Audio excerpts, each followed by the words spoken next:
नमस्कार, मी डॉक्टर कविता राणे. 5चा पंचनामामध्ये आपल्या सर्वांचं स्वागत. माणसं की कबूतर हा सवाल उपस्थित झालाय. माणसांनी कबुतराला खायला घालावं की नाही यावर वाद सुरू झालाय. भूतदया महत्वाची की माणसाचं आरोग्य महत्वाचं यावर चर्चा सुरू झाल्यात. गेल्या काही दिवसांपासून तुम्ही हे सगळं कुठं ना कुठेतरी ऐकलं असेल. त्याचं झालंय असं की कबुतरांमुळे वेगवेगळे आजार होत आहेत अशा अर्थाची किंवा अशा आशयाची एक याचिका कोर्टामध्ये दाखल करण्यात आली होती, ज्यावर कोर्टाने आपला निर्णय दिला.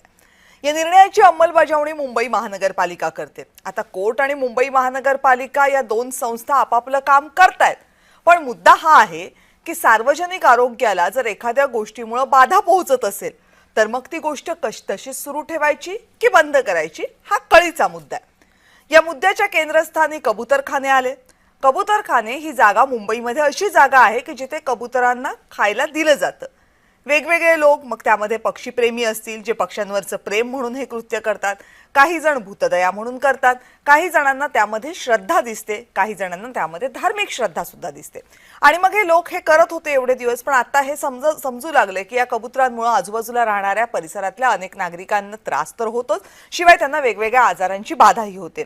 आणि म्हणून हे कबूतरखाने बंद करण्याचा, त्यावर आवरण टाकण्याचा निर्णय घेतला गेला. मात्र जैन धर्मीयांनी याला जोरदार विरोध केलाय आणि त्या विरोधाची परिणिती आज एका आंदोलनामध्ये झाली. अगदी चाकूसुरे घेऊन आंदोलन करण्यापर्यंत ही परिणिती झाली. आणि मग अर्थातच या वादाला आता राजकीय रंग सुद्धा येऊ लागलाय. एकीकडे भाजपनं या सगळ्या संदर्भामध्ये लोकभावना आणि न्यायालयानं दिलेला निर्णय, लोकांचं आरोग्य या सगळ्यातून एक मध्यम मार्ग काढण्याची भूमिका घेतली आहे. तशीच काहीशी भूमिका अजित पवारांनी सुद्धा घेतली आहे. तर तिसरीकडे शिवसेनेच्या काही नेत्यांचं मात्र म्हणणं आहे की हे एखाद्या धर्माच्या लोकांनी काही मागणी केली म्हणून त्याच्यासमोर झुकण्यासारखं झालेलं आहे.